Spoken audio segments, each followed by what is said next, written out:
It's a government-backed scheme. It's been around for about 40 years. It's worked for hundreds of thousands of people. In a lot of circumstances, you're probably going to be paying less for mortgage, rent and service charge than you will be on private renting, especially in areas like this.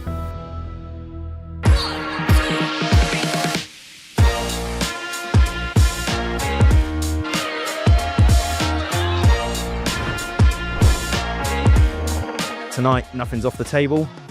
We're going to try and tackle the positives, the challenges, and everything in between, all about shared ownership. So without further ado, on with the podcast. Hello, and welcome to Shared Ownership Unpacked, coming to you live from Hackney, Wick. I'm your host, Rob Horn, and I'm joined tonight by my guests. First up, we've got Vicky Walker, Director of Sales and Marketing at Southern Housing, leading on how shared ownership homes are brought to the market and how customers experience the journey.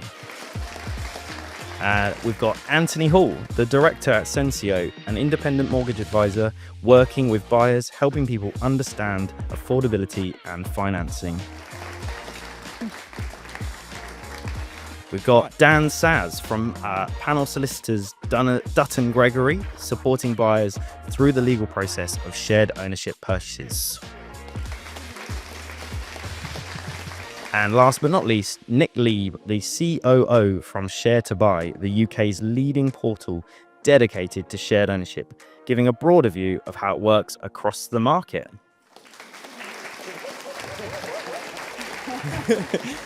So welcome to all of you. And now that you all know who we all are, let's crack on. So we're going to start with a fairly easy one here for you, Vicky. What is shared ownership in simple terms? In simplest terms, you are able to afford to get a mortgage and pay your deposit only on a share. So it really gets you into a home much sooner. So it's very much, as you'll have heard it termed, as a part buy, part rent scheme. So you would finance based on an assessment that you would have, based on your own individual circumstances. So it'll be unique to you and what you can afford based on how much deposit you can have access to, and then what you can afford to mortgage. And then you would purchase a share based on your own individual affordability. And that would typically be anything from 10 up to 75%. Brilliant. That's a great summary. So, Nick, where do you think the shared ownership sits as a buying option? You know, where would you compare it to the open market sale, help to buy, private rent?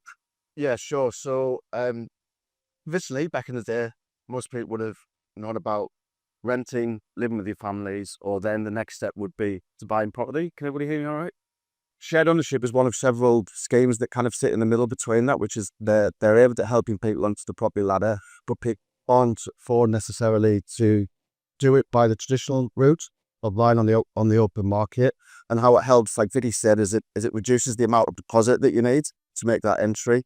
You all live in London, I'm assuming. London's an expensive place to rent, so you could probably afford the monthly cost of living in a shared ownership property or even an outright sale property. What might be the struggle for some of you in the room is saving for the deposit, which is our bit, and that's where shared ownership comes in really to help reduce the amount that's needed for the deposit. A bit more detail on how it actually works. So Anthony, from a mortgage perspective, what does the financial structure really look like? You know, deposits, mortgage on the share, rent on the rest, service charges, all of that stuff. Okay, so as Vicky said, you'll have an assessment based on your individual circumstances to ascertain what share you can actually afford to buy.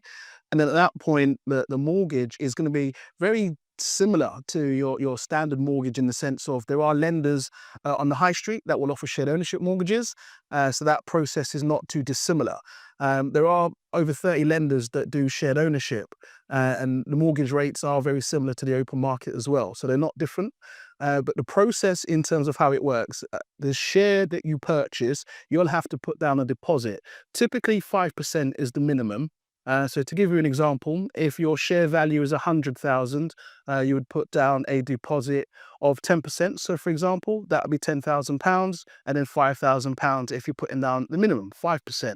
Now, that's really a positive for shared ownership because it means it's more affordable than having to put down a 10% deposit of, say, 40,000 if the property's 400,000. So that's where the affordability really is key in the deposit for people that are renting that are not able to save as much. With regards to the rent that you pay, that normally starts at 2.75%, but it can be less, and that rent is paid on what you don't own. So if you buy a 25% share, for example, you'll pay rent on the 75%, and that is factored into your mortgage affordability, as well as the service charge. Now, a service charge is payable. On most leaseholds across the country, you'll pay a service charge, mainly on flats, and that's going to cover all of your amenities, things like lifts and the upkeeping of any communal areas.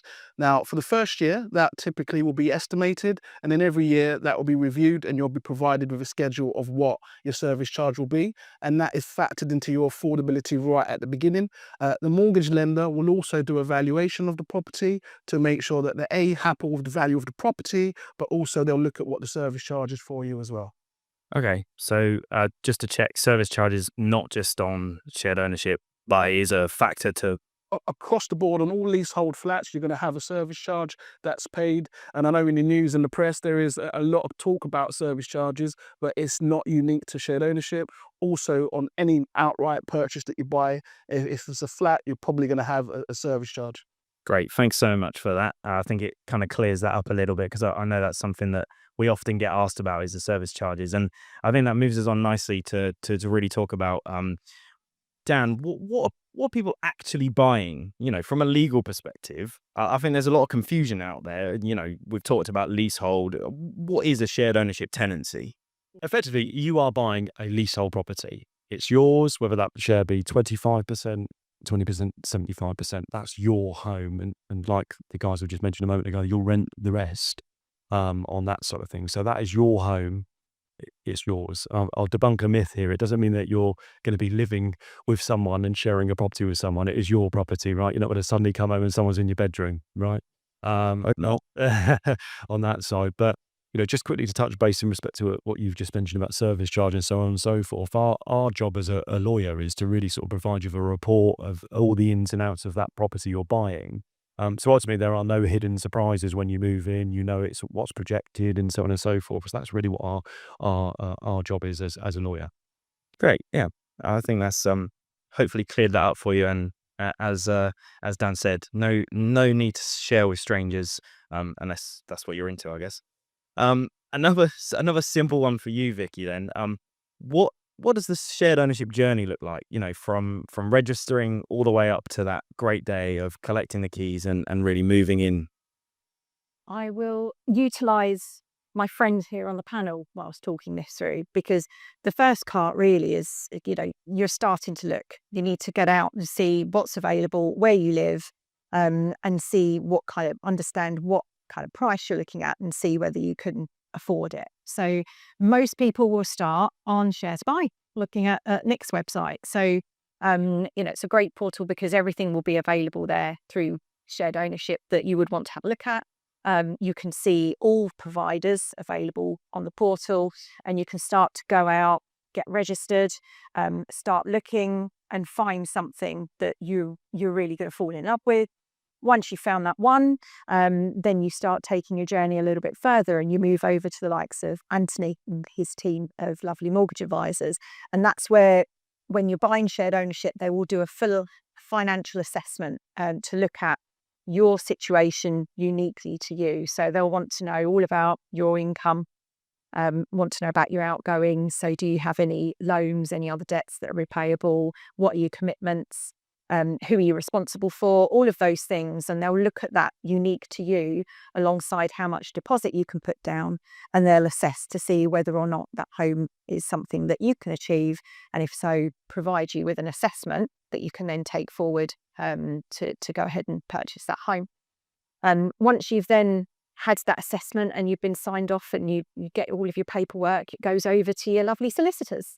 So Dan and his teams will start to go through and make sure that you've got everything you need there. They're looking at all the service charges, they're checking the contracts, they're looking at the leases, doing all that legwork. They're there to give you the advice that you might need as well, kind of debunk the jargon that comes with a lot of these things. And you get the opportunity to go through all of that as well. At the same time, you'll be getting your mortgage valuation done as well and get a mortgage offer.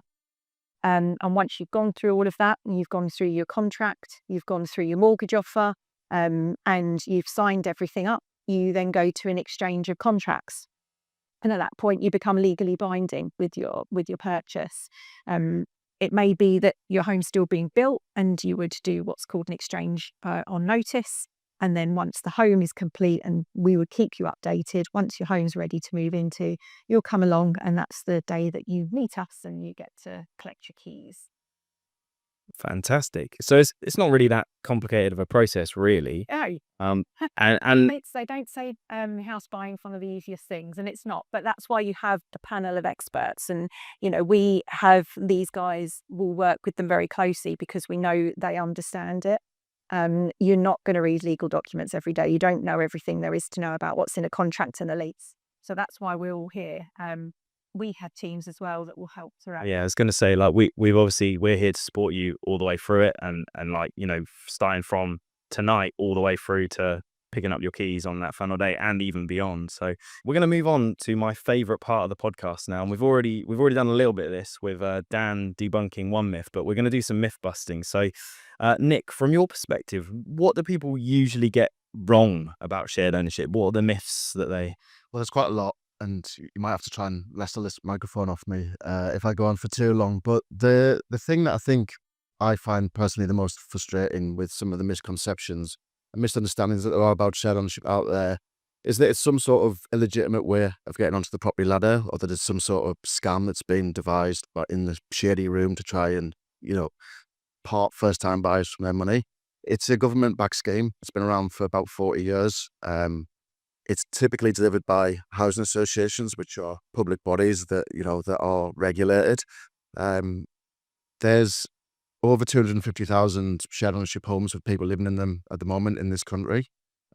So it's worked for hundreds of thousands of people. Now, like anything in that sort of volume, there were some people that have not had the best experience, and maybe shared ownership wasn't the right thing for them. But they're the sort of noisy voices that you might see on social media. What's actually true, and I did shared ownership myself, is that it really works for lots and lots of people. But that's why it's important, and Rob alluded to it right at the beginning. It's maybe not for everybody, so it's important that you attend events like this and do your research and understand, really, given your ambitions for the next few years, whether shared ownership's the right option for you. Nobody's going to force you into it. Another one is that it's not the same scheme that it was 40 years ago. It's not the same scheme that it was 20 years ago, even 3 years ago. It constantly evolves, and by that I mean it's evolving to try and make it fairer and better for the buyer. A couple of things in recent years, Vicky and Dan will probably be able to talk more to it, but things around lease extensions becoming, the term of a lease being longer, the cost of doing a lease extension changing, things around repairs. So it is, it's something that's in evolution and does change over time. And then if I can have one more, if that's all right. Yeah, I think we can. Yeah. Go on, quick. Go on. The other one that I think is important to realise is that the measure of success of shared ownership isn't necessarily that you go on to purchase 100% and own the property fully outright. Now, that might be what you want to do, and that might be what lots of people do, and that's great for them. Now, I lived in a shared ownership property for 7 years. I purchased a 50% share, and I sold it after 7 years at a 50% share as well. It's London. In that 7 years, the value of the property went up, and so I had enough deposit plus the equity that I'd put in over that 7 years to then be able to buy a property on the outright market. So if you can go to 100%, that's what you want to do, great, but that's not the only way. That's not the only outcome of shared ownership. Yeah, great. I think that's important to say that, isn't it? That obviously, the model is the model for all individuals. It's an individual circumstance for sure. Vicky, and maybe the panel can get involved a little bit here, but for you, Vicky, like where do these concerns mostly come from, really? Yeah, I think generally, as Nick said, there's a lot of publications that have come across with the negative perception, because people do tend to hear more about the negative perceptions. Actually, there's a lot of good stories and a lot of successes with shared ownership. So we just want you to feel informed, and I think it's the lack of information, and I think we can do events like this and give you guys information that help you understand more about whether or not it's the right thing. There's important things to remember about, every life-changing decision you're going to make. Buying a home is a big deal. And make sure you do have as much information as you can. And there's a lot of things that have changed, as Nick said, that have evolved with shared ownership over time. There's more information, more transparency. It's a lot clearer for you, and having access to us helps make a difference. So we just need to make ourselves more accessible to you guys. Would you say that, service charges and the idea of difficulty to resale is a big concern as well, and that's where a lot of it stems from? A lot of people are concerned about whether or not reselling at a later stage is going to be an issue, whether or not they can achieve staircasing. And I think, it depends what you want to achieve out of it at the end of the day. We have a really successful resale program of shared ownership homes. People like to buy resales, and particularly in areas where you've got established developments, and people have grown to see what great areas that, particularly with developments like this, in the future, resales here will be just as popular. Definitely, like the community that's around absolutely. it. Resales do sell very well. There's a perception that you are stuck to having to sell it with the housing association. Like if you were selling on the open market, you go to an agent, you have a period of time you have to sign up to them to sell a home. Actually, resales is very similar. The housing association has a nomination period. They're looking to find someone to take on that shared ownership share from you. And the idea of that is that we get to retain it as a home that stays within shared ownership for the future. If at the end of that time you can't sell it, you can go to the open market. So you're not held back, which I think a lot of people do fear is something that you can't do. Yeah, okay. So yeah, it was good to sort of debunk that myth, I'd say, just around, that's where some of the real concerns come from. And I think it just goes back to it again, what we're saying is, again, it's not for everyone. And Anthony, Dan, perhaps you'd be able to sort of answer this one in terms of, is there situations where in fact you would say that it's probably not the right option for someone? Yeah, for example, if somebody is earning over £90,000 in London, not sure if you heard that. If you're earning over £90,000 in London, shared ownership wouldn't be for you, because to be eligible, you have to be under 90,000. If you're looking at buying outside of London, the cap is 80,000. So that's where what you can earn. But then also, I think if you're looking at short term, if you're only looking at being in a property for a year or two, probably shared ownership isn't the best option for you. It's more of a long-term investment or purchase, I would say. You're looking at buying a home, so investment I mentioned. So people have asked me before, should I buy shared ownership or should I buy a buy-to-let property? Well, what is it that you want? A buy-to-let property is completely different to buying shared ownership. Shared ownership is a home that you're going to be able to live in, and you might want to buy more shares. You might want to stay at 30, 40% and look to, as Nick did, look to sell on and move on to the open market later. If you're looking for an investment property, you'd speak to a broker about doing that. So I think you've got to understand what you're buying that home first for, and that will determine whether or not shared ownership's for you or not. Yeah, and Dan, is there any other sort of legal scenarios where perhaps you would say, shared ownership is not the right route? I think really to echo what you just mentioned a moment ago, short term is a long term design product. So short term it doesn't work. And secondly, if you're buying it and hoping to say move on and rent it out, 9.999999 times in the lease is that you can't sublet it. So a lot of people, for example, buy their first home, think I'm going to keep hold of that, go and buy my second home. You can't do that, unfortunately. Yeah. Okay. Great. I'm glad we got a chance to be open and honest with that in terms of as we've said, it's not for everyone. But Vicky, break it down for us. Shared ownership. Who is it really suited for? Is it just first time buyers or? No, it's not. It always had a misconception that actually if you'd owned a home in the past, you couldn't buy with shared ownership. As long as you do not own a home now, that's the important thing. This is designed as a home for you, and that you can't afford to buy on the open market. So we can debunk that one straight away. And you could be selling, right? You could be in the process of selling as well. In the process, and you would sell and then complete concurrently. So it's all at the same time. But as long as you own nothing else at the time, then you can do shared ownership. the biggest thing for me is, and I think particularly working in London, I meet so many people that are paying a huge amount of rent, and you can afford to pay what you need to for a mortgage. And I think that's the big thing really, is that with a reduced deposit, because you can afford to sustain those payments, actually shared ownership is a way of getting onto a step on the ladder. It is a step. It is, it's designed to get you to the next stage, that, giving you that security. And I think that's the biggest thing that you don't get with renting. So I think for me, it's definitely a product designed for people, particularly in London where you are renting. And I think there was a report, I think it was by Leeds Building Society last year. And they said, I think 93% of the UK, rents are higher than the mortgage payments for shared ownership. And I think that's quite an important thing to remember. But ultimately, yes, you don't need to be a first-time buyer. As long as you're within the income caps, you can afford to sustain the payments. You have got access to a deposit. If you need to move out of home, living with family where you have been able to, even just if you are in that situation, getting that step to actually having your own home can seem like quite a daunting task.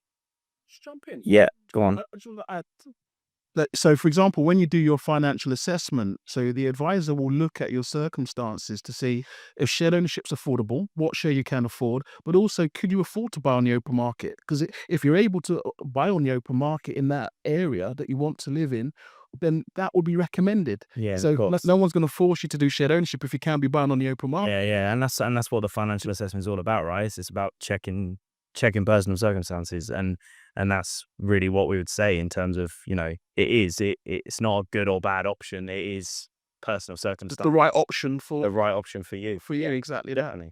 Okay, so it's now time to hear some questions from our live audience. So hopefully we've had a few more come through whilst we've been chatting away. So what I'm going to do is I'm going to get a few loaded up, and we'll fire them off at the various members of our panel, and hopefully you'll be able to, no pressure, folks, but know which ones are aimed at you, I think. Okay, so we're going to start with the first one here.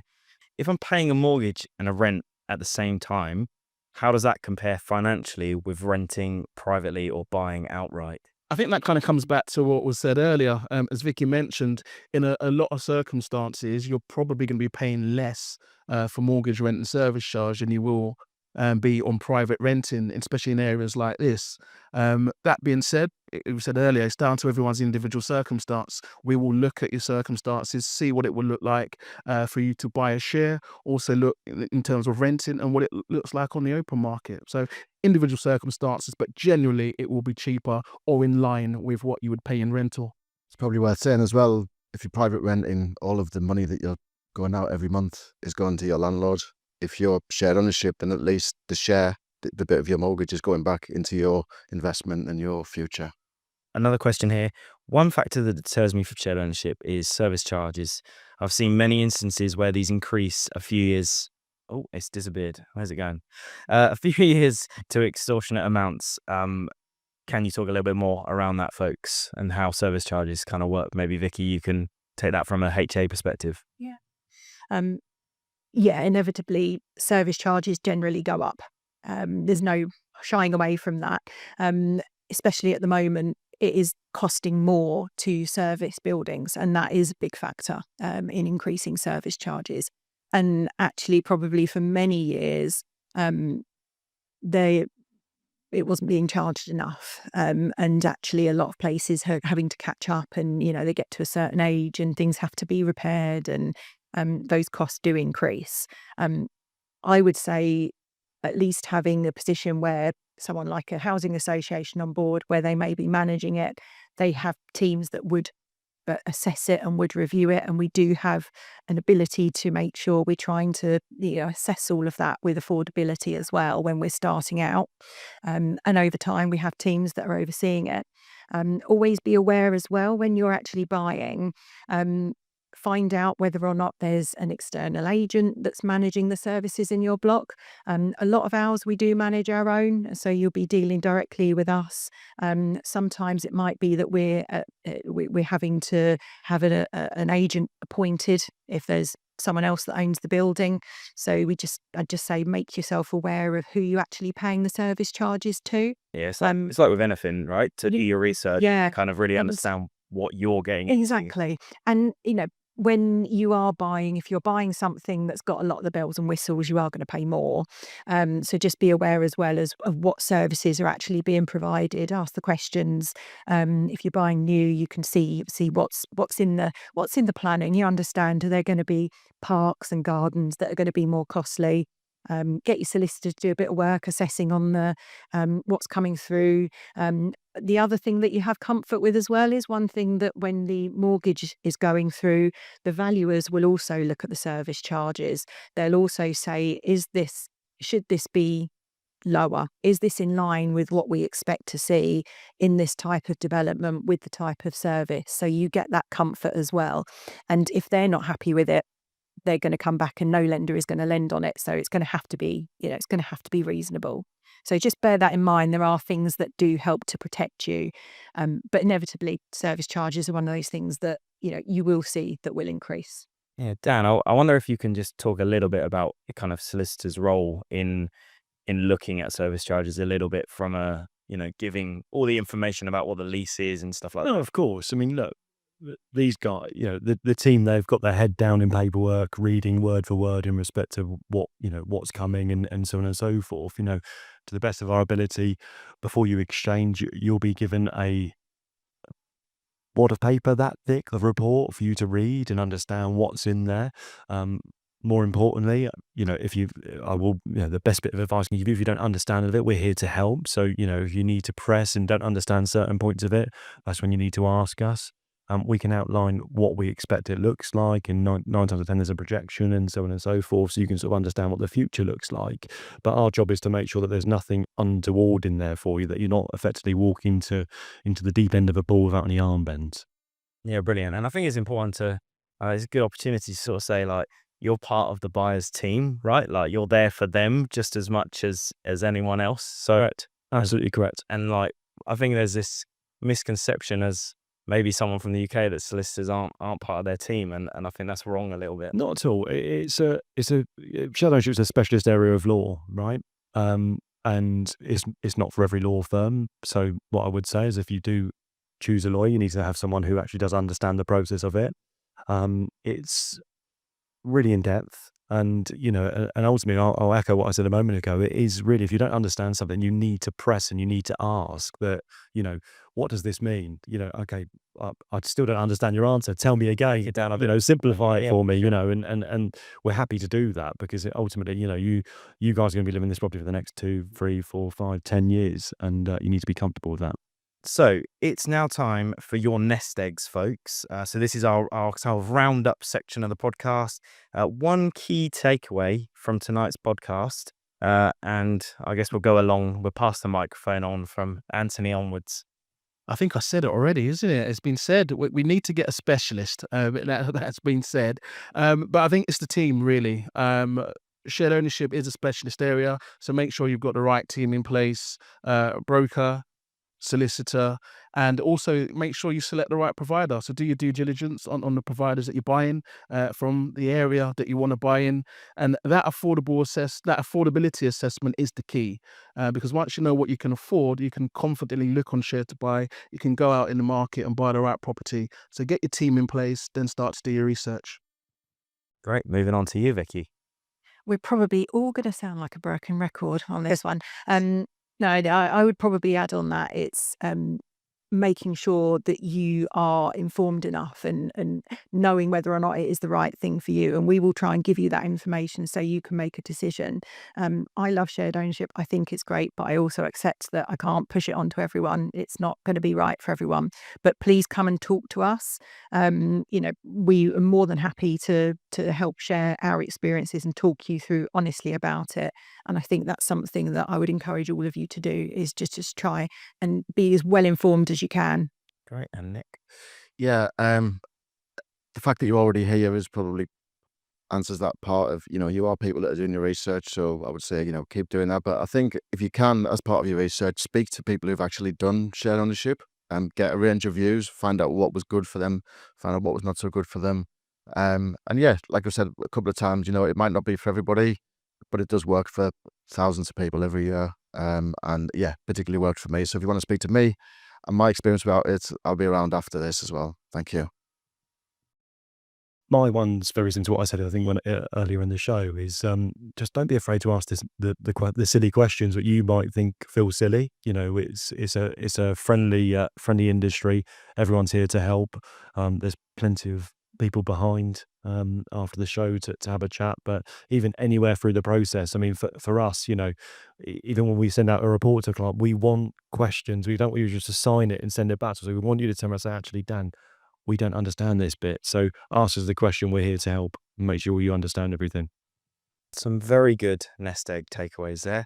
And that's it. That's all we've got time for. So thank you so much for listening. Thank you for joining us here this evening. And as I said before, if you want to listen to more episodes of Shared Ownership Unpacked, you can head to wherever you get your podcast. We're on all the major streaming channels, Apple, Spotify, Amazon, etc.